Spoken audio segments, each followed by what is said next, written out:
Shalom, shalom bien-aimés dans le Seigneur Jésus-Christ. L'Éternel Dieu est bon. Le Seigneur des Seigneurs est grand et il est fidèle. Il est souverain, il est merveilleux, notre Dieu. Nous sommes ici pour parler Dieu. Nous sommes là pour partager Dieu. Nous sommes là pour consommer Dieu. Une consommation sans modération.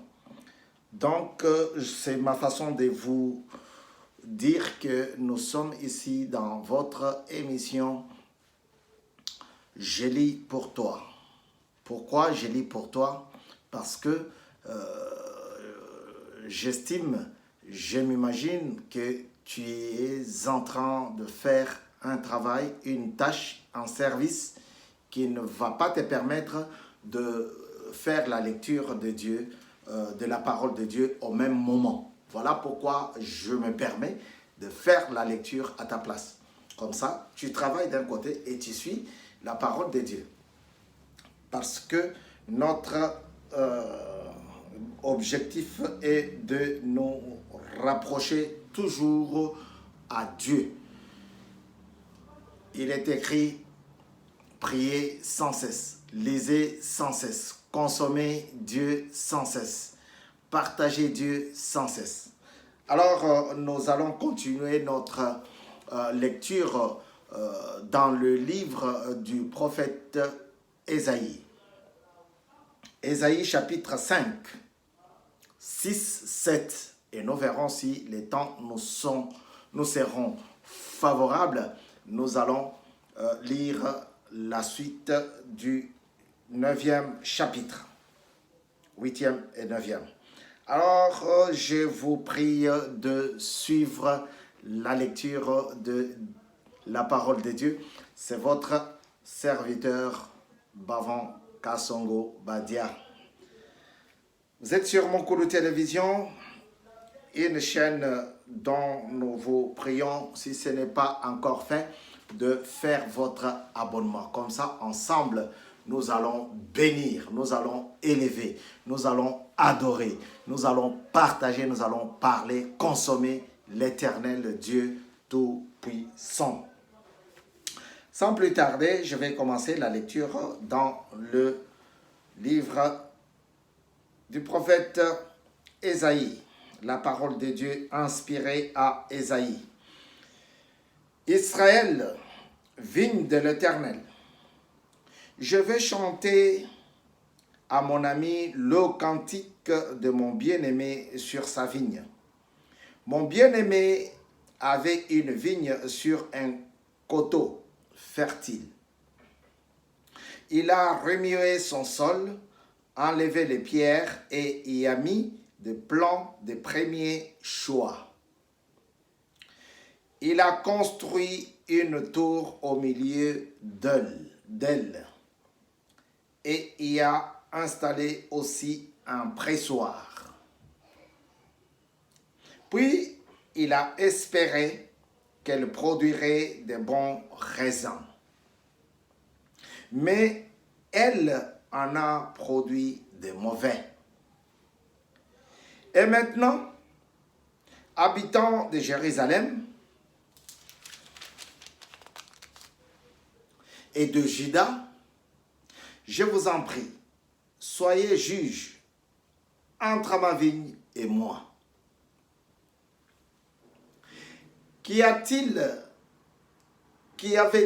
encore à faire à ma vigne que je n'ai pas fait pour elle? Pourquoi, quand je espérais qu'elle produirait de bons raisins, en a-t-elle produit de mauvais? Je vais vous faire savoir maintenant ce que je vais faire à ma vigne. J'arracherai sa haie pour qu'elle soit dévorée. J'abattrai sa clôture pour qu'elle soit piétinée. Je ferai d'elle un endroit saccagé. Elle ne sera plus taillée ni cultivée. Les ronces et les buissons épineux y pousseront et je donnerai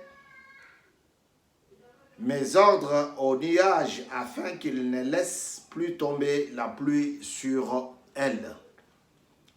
Oui, la vigne de l'Éternel, le maître de l'univers, c'est la communauté d'Israël et Juda. C'est le plan qui faisait son plaisir. Il avait espéré de la droiture et voici de l'injustice. De la justice et voici des cris d'accusation. Malheur à vous qui ajoutez maison à maison et qui joignez champ à champ jusqu'à ce qu'il n'y ait plus d'espace. Au point que vous êtes le seul à habiter au milieu du pays. Voici ce que m'a fait savoir l'Éternel, le maître de l'univers.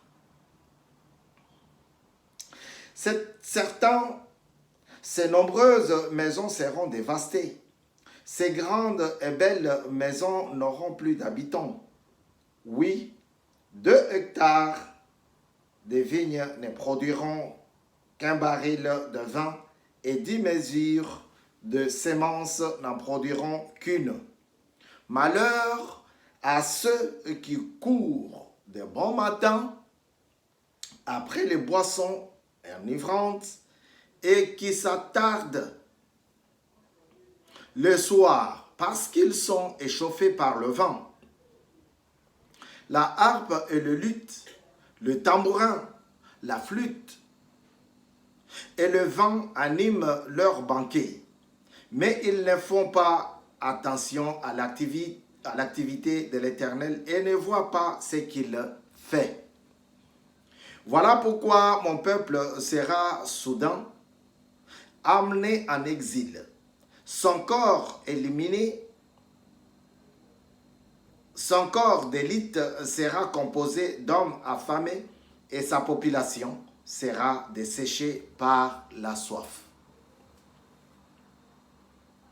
Voilà pourquoi le séjour des morts s'ouvre et s'élargit démesurément.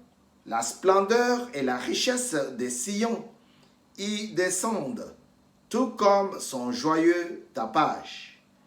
L'être humain devra s'incliner, l'homme sera abaissé, tout comme le regard de hautain. L'Éternel, le maître de l'univers, sera élevé par le jugement. Le Dieu saint sera reconnu comme tel par la justice. Des agneaux brouteront là comme sur leur pâturage et des étrangers dévoreront des décombres des riches. Malheur à ceux qui sont attachés à leur faute par le ficelle d'illusion et au péché comme par les cordes d'un chariot et qui disent qu'il se dépêche, qu'il accélère son œuvre afin que nous la voyions, que le plan du Saint d'Israël se réalise bientôt afin que nous en ayons connaissance. Malheur à ceux qui appellent le mal bien et le bien mal, qui changent le ténèbre en lumière et la lumière en ténèbres, qui changent l'amertume en douceur et la douceur en amertume. Malheur à ceux qui sont sages à leurs propres yeux et qui se croient intelligents.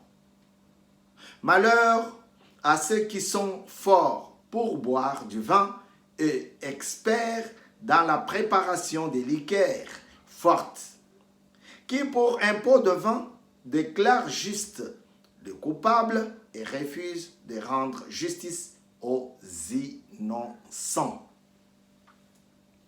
Voilà pourquoi, tout comme la langue de feu ne fait qu'une bouchée de chaume, Et tout comme l'herbe sèche est incapable de résister à la flamme, leur racine sera pareille à de la pourriture et leur fleur se dissipera comme de la poussière. En effet, ils ont rejeté la loi de l'Éternel, le Maître de l'univers, et ils ont repoussé la parole du Saint d'Israël. Voilà pourquoi la colère de l'Éternel s'enflamme contre son peuple et il déploie sa puissance contre lui pour le frapper. Les montagnes tremblent et les cadavres sont comme des ordures au milieu de rues. Mais malgré tout cela, sa colère ne s'est pas détournée et sa puissance est encore déployée. Il dresse un étendard pour le peuple lointain. Il en siffle un d'une extrémité de la terre. Le voici qui arrive avec rapidité et légèreté. Chez lui, personne n'est fatigué, personne n'est trébuche, personne n'est somnole ni ne dort. Aucun n'a sa ceinture détachée, ni la courroie de ses sandales cassée. Ses flèches sont affûtées et tous ses arcs tendus. Les sabots de ses chevaux sont durs comme de la pierre et les roues de ses chars ont l'aspect d'un tourbillon. Son rugissement est pareil à celui d'une lionne. Il rugit comme le font de jeunes lions. Il gronde, s'empare de sa proie et l'emporte en lieu sûr, sans personne pour la délivrer. Ces jours-là, on fera entendre contre lui un grondement pareil à celui d'une tempête sur la mer. En regardant la terre, on ne verra que ténèbres et angoisse, et la lumière sera obscurcie par de nuages. Chapitre 6. Appel et mission d'Ésaïe. L'année de la mort du roi Osias. Je salue Osias qui nous suit, Jean Osias qui nous suit depuis Colosie. Voilà, depuis Katanga. Jean Osias. J'ai vu le Seigneur assis sur un trône très élevé. Le bord inférieur de son vêtement remplissait le temple. De séraphins se tenaient au-dessus de lui. Ils avaient chacun 6 ailes, 2 dont ils se couvraient le visage, 2 dont ils se couvraient les pieds et 2 dont ils se servaient pour voler. Ils s'écriaient l'un l'autre: Saint, Saint, Saint est l'Éternel, le Maître de l'univers. Sa gloire remplit toute la terre. Les montants des portes se sont mis à trembler à cause de la voix qui retentissait et le temple a été rempli de fumée. Alors j'ai dit: malheur à moi, je suis perdu, car je suis un homme aux lèvres impures. J'habite au milieu d'un peuple aux lèvres impures, et mes yeux ont vu le roi, l'Éternel, le Maître de l'univers. Cependant, l'un des séraphins a volé vers moi, tenant une braise qu'il avait prise sur l'autel à l'aide de pincettes. Il a touché ma bouche avec elle et a dit: puisque ceci a touché tes lèvres, ta faute est enlevée et ton péché est expié. J'ai entendu le Seigneur dire, qui vais-je envoyer et qui va marcher pour nous? J'ai répondu, mais voici, envoie-moi. Il a alors ordonné, va dire à ce peuple, vous aurez beau écouter, vous ne comprendrez pas. Vous aurez beau regarder, mais vous ne saurez pas. Rends insensible le cœur de ce peuple, endurci ses oreilles et ferme-lui les yeux pour qu'il ne voie pas de ses yeux, pour qu'il n'entende pas de ses oreilles et ne comprenne pas de son cœur. Ne se convertisse pas et ne soit pas guéri. Je dis, jusqu'à quand, Seigneur? Et il a répondu, jusqu'à ce que la dévastation ait privé les villes d'habitants et les maisons d'êtres humains et que les territoires soient dévastés, désertiques, jusqu'à ce que l'Éternel ait éloigné les êtres humains et qu'une grande partie du pays soit abandonnée. S'il y reste encore 1/10 des habitants, à leur tour, ils passeront par les flammes. Cependant, tout comme les térébinthes et le chêne conservent leur souche quand ils sont abattus, la souche de ce peuple donnera une sainte descendance. La fin du chapitre 6. Je vous rappelle que vous êtes sur Mukulu Télévision dans votre émission « Je lis pour toi ».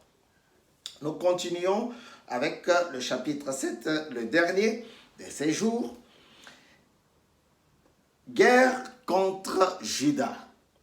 À l'époque d'Akaz, fils de Jotam, lui-même fils d'Ozias, qui était roi de Juda. Restine, le roi de Syrie, monta avec Pekash, le fils de Rémalia, le roi d'Israël, contre Jérusalem pour l'attaquer, mais sans parvenir à s'en emparer. On annonça aux membres de la dynastie de David, les Syriens ont pris position sur les territoires d'Éphraïm. Akaz et son peuple en furent tout secoués, comme les arbres de la forêt lorsqu'ils sont secoués par le vent. Je bénis et salue Éphraïm en Tanzanie, plus précisément à Dodoma.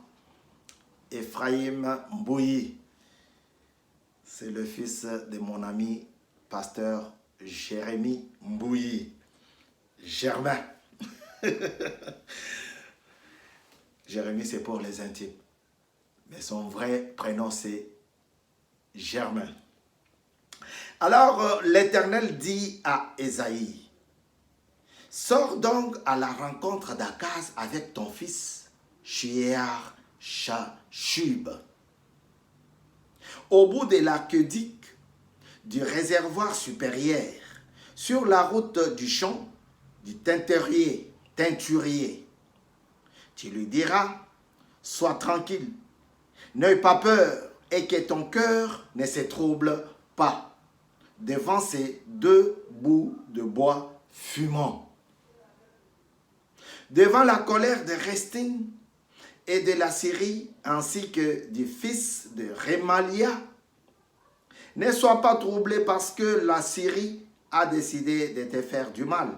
Parce que Éphraïm et les fils de Rémalia disent, montons contre Juda, semons-y la panique, Frayons-nous un passage et proclamons-y roi, le fils de Tabéel. Voici ce que dit le Seigneur, l'Éternel. Cela ne se produira pas, cela n'aura pas lieu. Certes, Damas est la capitale de la Syrie et Restine le souverain de Damas. Mais d'ici 65 ans, Éphraïm ne sera plus un peuple. Samarie est la capitale d'Éphraïm. Et les fils de Rémalia, les souverains de Samarie. Si vous ne croyez pas, vous ne subsisterez pas. Annonce de la naissance d'Emmanuel. Alléluia. Verset 10 du chapitre 7. L'Éternel dit encore à Akaz, demande pour toi un signe à l'Éternel ton Dieu. Demande-le, que ce soit dans le plus extrême profondeur ou le lieu le plus élevé. Akaz répondit, je ne demanderai rien, je ne provoquerai pas l'Éternel. Ésaïe dit alors, écoutez donc, membres de la dynastie de David, est-ce trop peu pour vous de fatiguer les hommes, pour que vous abusiez encore de la patience de mon Dieu? Voilà pourquoi c'est le Seigneur lui-même qui vous donnera un signe. La Vierge sera enceinte. Elle mettra au monde un fils et l'appellera Emmanuel. Il se nourrira de lait caillé et de miel jusqu'à ce qu'il sache rejeter le mal et choisir le bien. Cependant, avant que l'enfant sache rejeter le mal et choisir le bien, le territoire dont tu redoutes le deux rois sera abandonné. Verset 17, jugement d'Israël. Par l'intermédiaire du roi d'Assyrie, l'Éternel fera venir sur toi, sur ton peuple et sur ta famille, des jours tels qu'il n'y en a jamais eu de pareil depuis le jour où Éphraïm s'est séparé de Juda. C'est ces jours-là, l'Éternel sifflera le mouche qui sont dans le delta du Nil en Égypte et les abeilles qui se trouvent en Assyrie.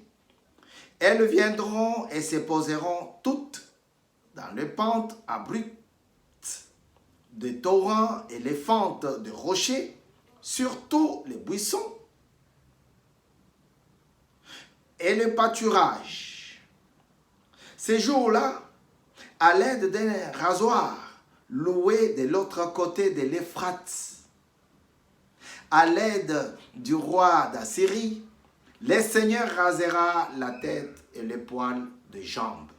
Il coupera même la barbe. Il arrivera ces jours-là que chacun élèvera une jeune vache et 2 brebis. Il y aura une telle abondance de lait qu'on se nourrira de lait caillé. Oui, c'est de lait caillé et de miel que se nourriront toutes les personnes restées dans le pays. Ces jours-là, tout endroit où il y aura 1007 des vignes d'une valeur de 1000 pièces d'argent sera livré aux ronces et aux buissons épineux. On y viendra muni de flèches et d'un arc. Car tout le pays ne sera que ronces et buissons épineux. Aucune des montagnes que l'on cultivait avec la bâche ne sera plus fréquentée. Par crainte des ronces et des buissons épineux, on y lâchera le bœuf et le petit bétail foulera le sol. Parole du Seigneur. Nous sommes arrivés à la fin de la lecture d'aujourd'hui et nous bénissons l'Éternel Dieu Tout-Puissant. Vous avez entendu la prophétie de la naissance du Messie. Cette prophétie a été donnée 700 ans, plus ou moins 700 ans avant la naissance de Jésus-Christ. La prophétie d'Ésaïe. Elle est arrivée avant. Tu comptes 100 ans, tu mets là. 100 ans, tu mets là. 100 ans, 7 fois. 7. 7. Et ça s'est accompli. De la même façon que cette parole, que cette prophétie s'est accomplie, de la même façon, j'ai prié l'Éternel afin qu'il rende ton rêve réalité. Que toute prophétie qui venait de Dieu, qui a été donnée par Dieu lui-même, pour ta vie, dans ta vie, puisse s'accomplir au nom de Jésus. Il est écrit,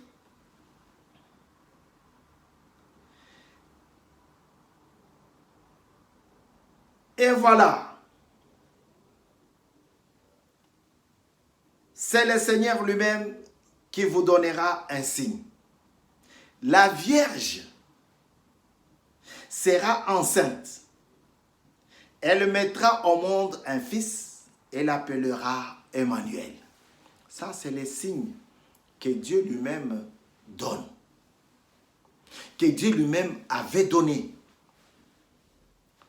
La Vierge. Marie n'est plus vierge. Parce qu'elle a déjà enfanté. Alléluia. Si on te dit, va prier encore Marie Sainte, Sainte Marie Vierge, c'est pas biblique. Alléluia. Quelle est cette femme qui peut rester vierge après avoir enfanté? La Vierge sera enceinte. C'est différent de la Vierge sera enceintée. Vous voyez? La parole de Dieu est bonne. Nous sommes arrivés à la fin de notre intervention de ce jour et nous prions à ce que Dieu vous bénisse. Je lis pour toi, c'est ton émission, c'est mon émission, c'est notre émission parce que nous voulons nous rapprocher plus de Dieu. Nous voulons nous accrocher plus à Dieu. C'est dans ce cadre-là que nous revenons vers vous avec cette émission intitulée « Je lis pour toi ». Pendant que tu conduis, pendant que tu vends, pendant que tu travailles, pendant que tu fais un autre service qui ne te permettra pas de faire la lecture de la parole de Dieu au même moment. Ce n'est pas pendant que tu joues aux dames ou au jeu de cartes, non. C'est pendant que tu fais un travail rentable que tu ne peux pas lire ensemble avec. Alors, nous sommes arrivés à la fin de notre intervention et nous vous disons à très bientôt pour un autre numéro. Peut-être même lieu, peut-être pas la même heure. Que Dieu vous bénisse. Ciao. C'était votre frère Pavon Kassongo Badia.